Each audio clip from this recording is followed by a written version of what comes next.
economic relationships. Esta negociación de los Estados Unidos de Comercio. And we cannot afford a billionaire class. México no se ha acabado. Que 7 países a los America cuales... now has the best Es economy. que el país Me han está... escuchado decirlo anteriormente. No nos volverán a sacar. Decisiones con Susana Sáenz.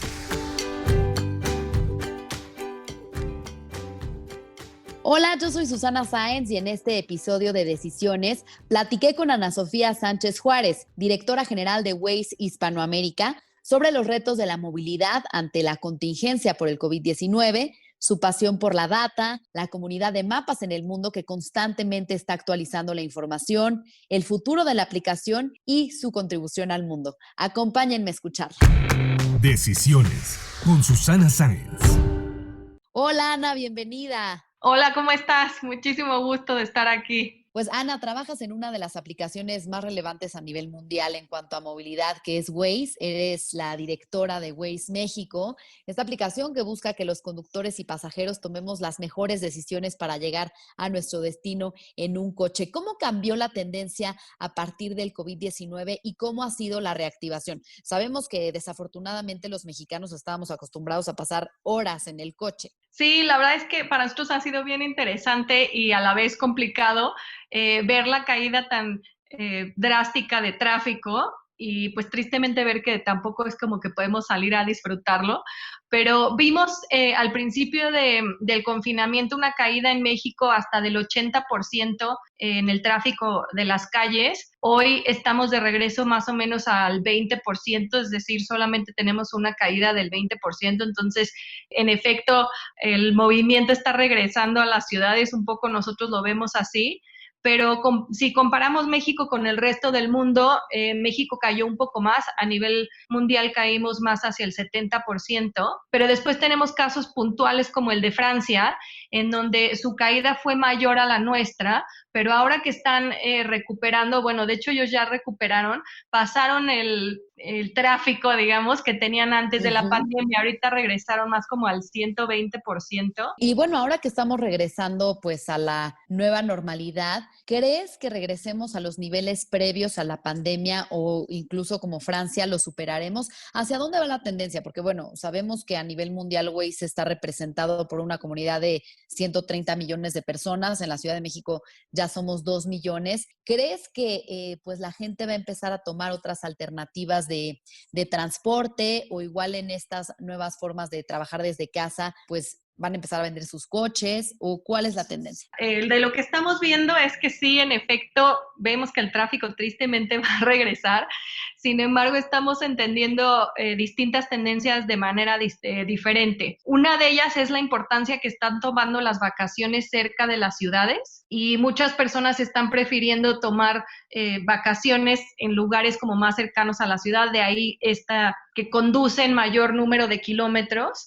Okay. Eso por un lado. Por otro, también te mencionaba como estas nuevas actividades que estamos viendo, como me acuerdo un poco de mi infancia del autocinema. Sí. Hace poco en Las Vegas retomaron estos eventos, un concierto de música electrónica que iba a ser normal, pues lo movieron a otro lugar y entonces era en coche, ya hasta puedes hacerte tu prueba en coche. Cuéntanos cómo nació la empresa y también cómo se está actualizando continuamente, agregando nuevas features, la gente que trabaja ahí, todo lo que está haciendo diariamente, porque a mí me impresiona, yo digo, a ver, ¿cómo saben ahorita cómo cambió la tendencia no sé, de transportarte del centro hacia la Roma? O sea, todas esas tendencias de movilidad cambiaron de cómo era antes a las 6 de la tarde a hoy en día. Entonces, me impresiona eso. Cuéntanos un poco la historia y estas actualizaciones. La historia, no sé si sabes, el app es originaria de Israel, allá se creó, allá se fundó y fue en base a una necesidad, ¿no? En esa época, hace casi 10 años, existía este famoso GPS, el Garmin, que te prestaban cuando rentabas un coche. Sí. Uno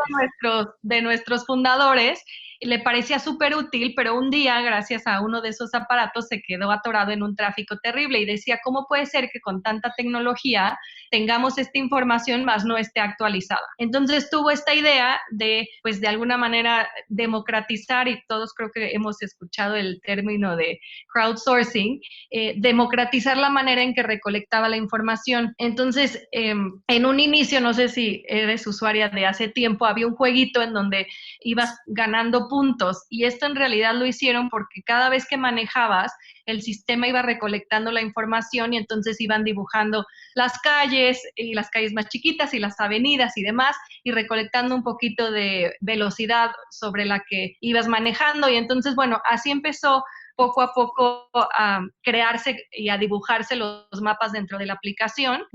Y aquí la parte interesante es que se creó una comunidad que es el corazón hoy de Waze, y tenemos nuestra comunidad de conductores, que la gran mayoría nos coopera con reportar hoyos, calles cerradas, numeraciones equivocadas, etcétera. Sí, sí, sí. Yo soy una de esas. Y por otro lado, tenemos una comunidad de editores de mapa, que la verdad es que yo no la conocí hasta que llegué aquí, que es una comunidad alrededor de 500,000 personas en el mundo que su pasión son los mapas. Básicamente, en lugar de jugar juegos de video, se dedican a arreglar nuestros mapas. Y entonces cada que tú reportas, oye, esta numeración está equivocada, ellos esperan un X número de reportes para que estadísticamente aseguren que es incorrecto.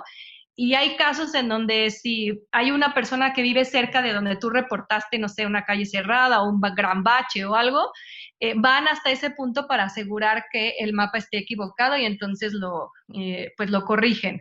Y esa es la manera en que hemos logrado pues que nuestra información esté 100% en tiempo real. Súper interesante. ¿Y cuánta gente trabaja con Waze a nivel global? Pues mira, como ahora somos, yo siempre digo, hijos adoptivos de Google, somos un equipo bastante multidisciplinario. Entonces obviamente hay un equipo muy fuerte de ingenieros que 100% están enfocados en mejorar la experiencia de nuestra comunidad, y va cambiando mucho porque estamos en distintas partes del mundo. Entonces, parte de nuestra estructura es de Google y parte es nuestra.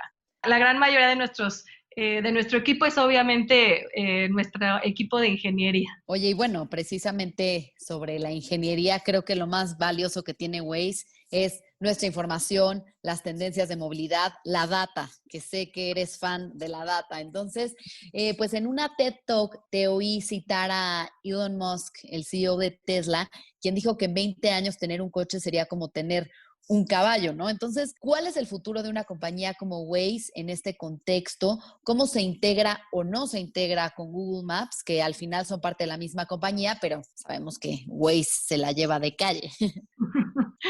Pues mira, vamos por partes con esta pregunta. Primero, hablando de Maps y Waze, en efecto tenemos el mismo padre, que es Alfabeto de Google, pero cada uno fue creado para cuestiones distintas. Entonces, Google Maps en su momento, como producto de Google, organizaba la información y la hacía accesible al mundo. Y Waze 100% enfocado a conductores y con el objetivo de ahorrarles 5 minutos al día todos los días.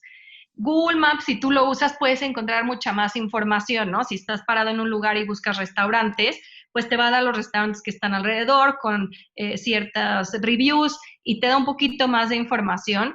Sin embargo, en la parte de atrás, digamos, en los cables, pues sí comparten información. Nosotros les compartimos toda la información de tráfico y estos reportes que hace nuestra comunidad, y ellos nos comparten lo que podríamos llamar el directorio. Entonces, hasta ahora están funcionando de manera distinta, y a veces hasta decimos que son como papá y mamá, cada quien tiene a un preferido. Y hablando en este tema de cómo vemos el futuro de Waze en este contexto, pues como te platicaba, todo comenzó con nuestros fundadores y les preguntaban a ellos, ¿no? ¿Dónde ven a Waze en 10 años? Y entonces imaginaban un gran porcentaje de personas en el mundo pues conduciendo con Waze todos los días, y pues eso hoy ya lo logramos, y como te decía en ese momento, el objetivo era ahorrarle tiempo a las personas y eso pues ya, ahora sí que podríamos decir que esa misión se cumplió. Entonces, la misión evolucionó a acabar con el tráfico todos juntos. Y cuando hablamos todos juntos es justo relacionado a este tema de la comunidad y cómo convertimos una red de transporte pues mucho más sofisticada. En el sentido de llevar a más y más personas por automóvil y ver que este uso como una especie, pues de a dónde queremos ir. Y esta sería como nuestra contribución al planeta. No sé si estás enterada, pero hace poco tuvimos una nueva aplicación, que es una aplicación, llamémosle hermana, que se llama Waze Carpool, en donde nosotros lo que vemos es que el tráfico no es el tráfico somos nosotros mismos, ¿no? Cuando la gente dice es que por el tráfico llegué tarde, pues no, porque cuando volteas a ver, el 80% de los coches van con una sola persona, y si lográramos duplicar, idealmente, para nosotros el sueño es que en cada coche, pues, viajaran 4 o 5 personas. Sabemos que eso es más difícil de lograr, pero si pudiéramos al menos poner 2, harías 40% menos tiempo del que tomas para ir a cualquier lado. El ahorro en tiempo sería impresionante, y eso para nosotros sería, pues, ahora sí que un sueño, porque creo que el tiempo es lo único que nadie nos puede reponer. Creo que algo que también he platicado con mucha gente, digo, este no es un espacio de sugerencias, ni mucho menos, pero bueno, ver qué opinas. Sobre todo en la Ciudad de México, cuando Waze te da opciones de rutas, creo que te debería decir también si una zona es peligrosa o no, si es segura. De repente me ha pasado que me da rutas de noche que pues sí te da miedo, ¿no? Desafortunadamente en la Ciudad de México vivimos una situación compleja de seguridad. Entonces, ¿lo han pensado? ¿Qué features podríamos esperar o nos puedes compartir que estén en el pipeline de Waze? ¿Hacia dónde va en este tema? Sí, la verdad es que es una funcionalidad que nos piden muchísimo, y al lugar al que voy me dicen, no, pero yo te digo las zonas.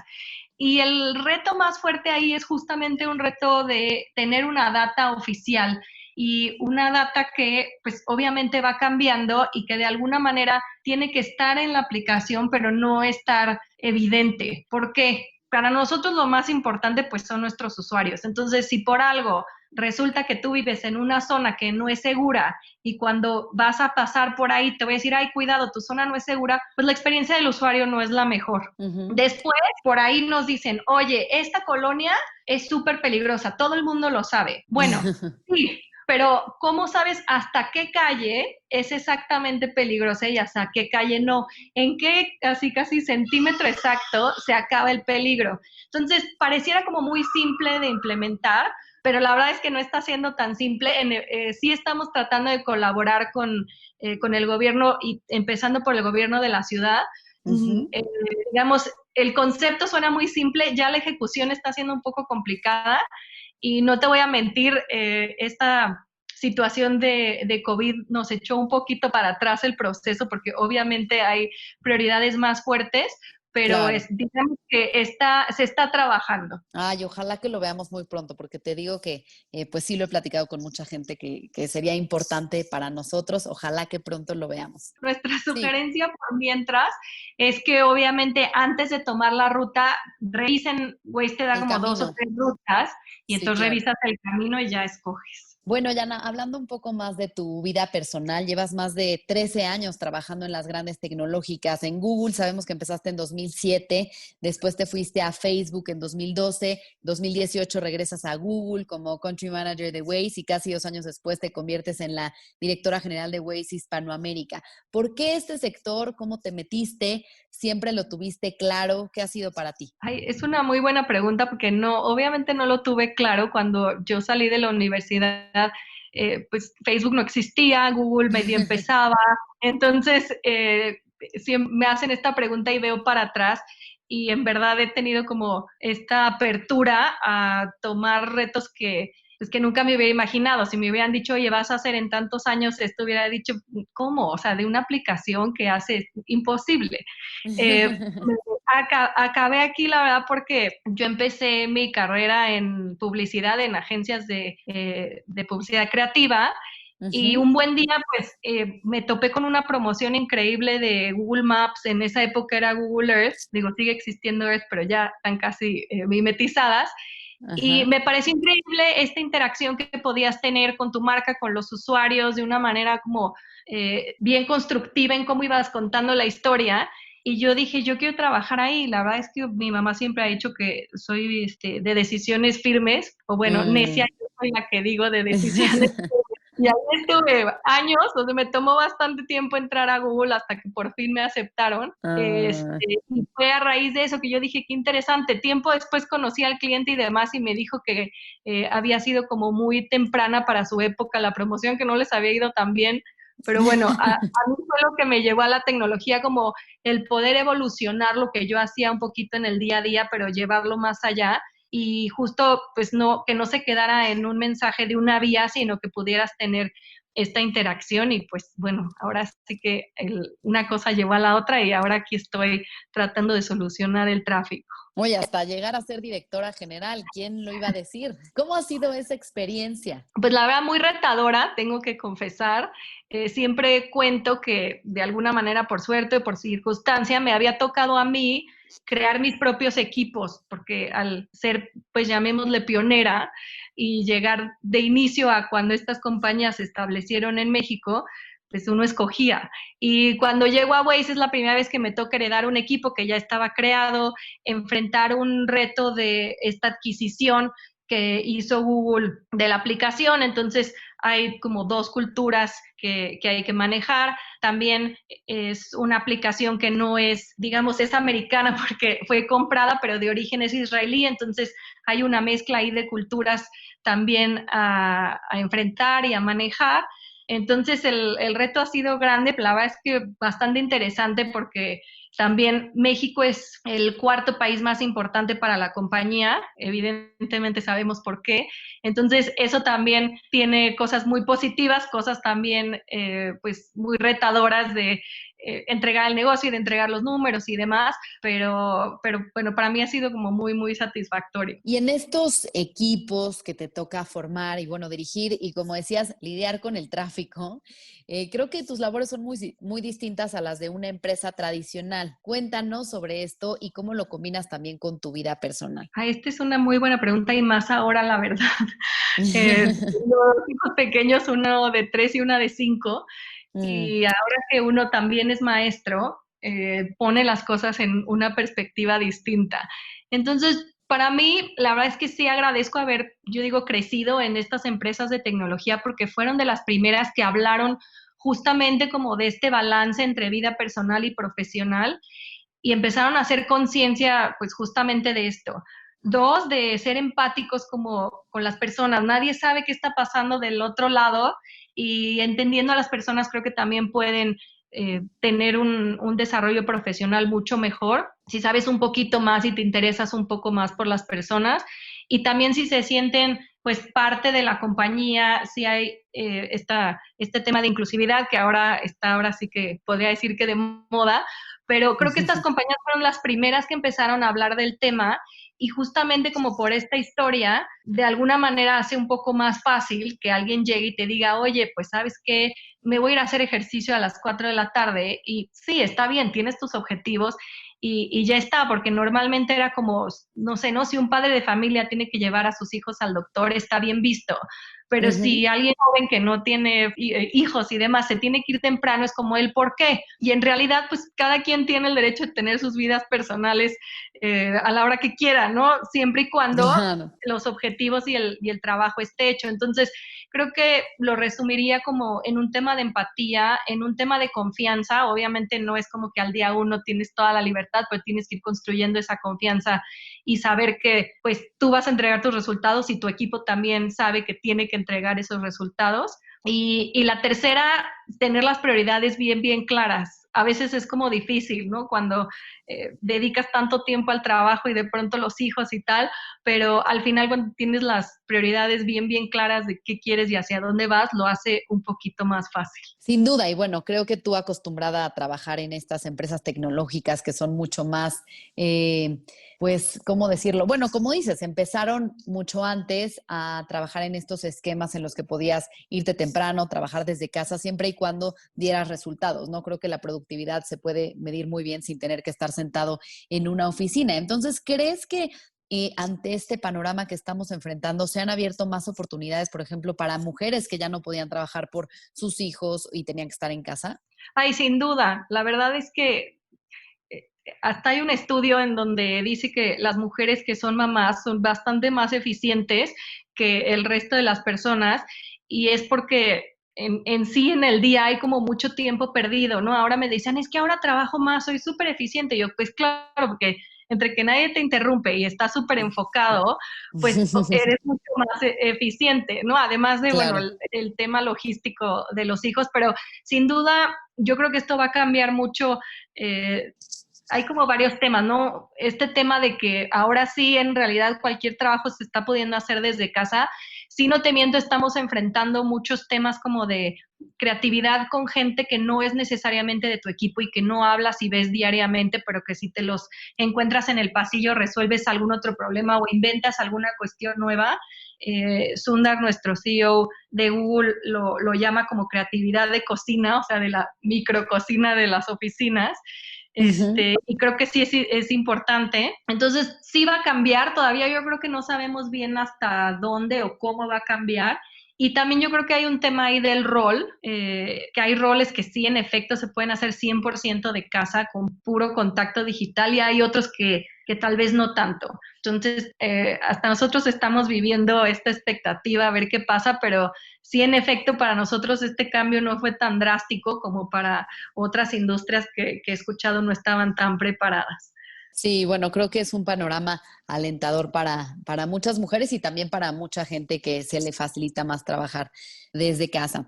Bueno, Yana, nos contabas que tu mamá dice que eres una mujer de decisiones firmes y, como sabes, este podcast se llama Decisiones. Cuéntanos cuál ha sido la decisión más importante que has tomado en tu vida. Ay, es una muy buena pregunta. Voy a hablar por el lado profesional y yo pienso que fue esa decisión de irme a Google. La verdad es que cuando ya tuve, porque el proceso tomó casi 8 o 9 meses, pero cuando ya tuve la propuesta enfrente, pues yo no sabía nada de tecnología. La mitad de las cosas que me habían preguntado en la entrevista yo no había ni entendido.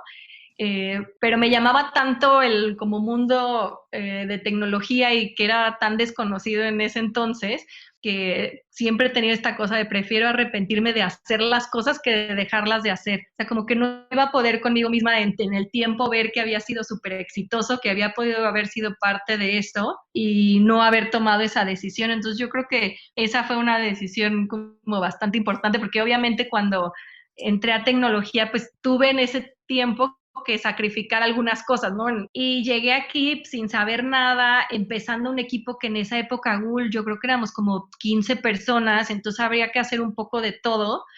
Y había veces, pues sí, había días frustrantes no sé, ¿no? Ejemplo, era como, ¿en serio tengo que revisar esta facturación? Sí, porque pues no hay quien la haga. Bueno, ¿no? Y que no, y muchas cosas ni sabías. Pero me acuerdo que en esa época el que era mi jefe en publicidad me dijo, no, vete y no me hables hasta que pasen 6 meses. Si en 6 meses de plano eres muy infeliz, pues te regresas. Pero tienes que probar 6 meses completos. Y me acuerdo perfecto porque como al mes 3 yo ya me iba a regresar y dije, pues no, voy a esperar los 6 a ver si. Y sí, después igual, nunca ni lo pensé ni lo consideré volver, ¿no? Qué increíble, Ana, porque este es un gran ejemplo de alguien que pues llegó a una industria desconocida, totalmente nueva para ti, y cómo fuiste creciendo, aprendiendo, perseverando hasta llegar a ser la directora general. Así que ahora cuéntanos cuál ha sido la decisión más difícil. Pues ahora va a sonar chistoso, pero dejar Google. Es interesante porque en esa época Facebook pues no, obviamente no era lo que es hoy, todo el mundo lo tachaba de que iba a ser el siguiente MySpace, y la verdad es que Google era Google. No, tengo que ahora sí que reconocer que era muy feliz en mi trabajo, la compañía era increíble, o sea, todo era perfecto, pero había un reto diferente, había cosas por aprender.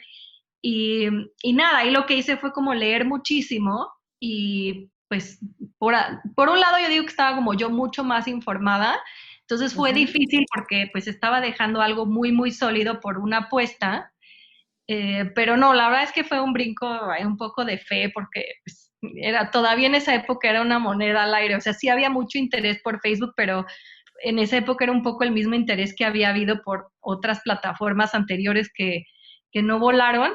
Y pues nada, ahora con los compañeros que conviví en esa época, decimos que tuvimos mucha suerte y bueno, también se trabajó muchísimo, pero creo que sí, esa fue una difícil, pero me salió bien. Y luego, ¿cómo fue la experiencia ahí para regresar a Google? Pues esa fue una buena historia. Yo creo que siempre digo que el networking sí funciona, ¿no? Y no necesariamente un tema de relaciones creadas, sino como un poco más accidentales. A veces hasta hago como burla de, las fiestas de la oficina, que a veces dices, híjole, no quiero ir. Todos mis jefes los he conocido en las fiestas de la oficina. Mis siguientes digamos, ¿no?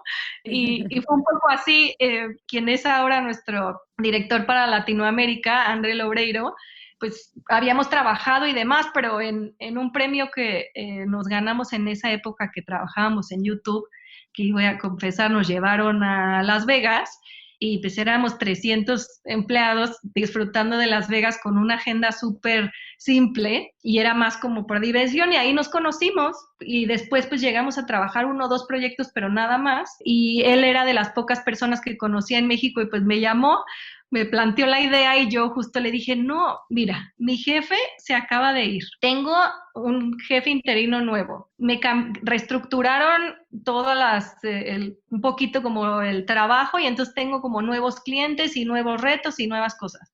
Tengo un bebé ¿qué tendría mi hijo? Como 5 meses, y me acabo de cambiar de casa. Sin duda no me voy a cambiar de trabajo, o sea, me voy a volver.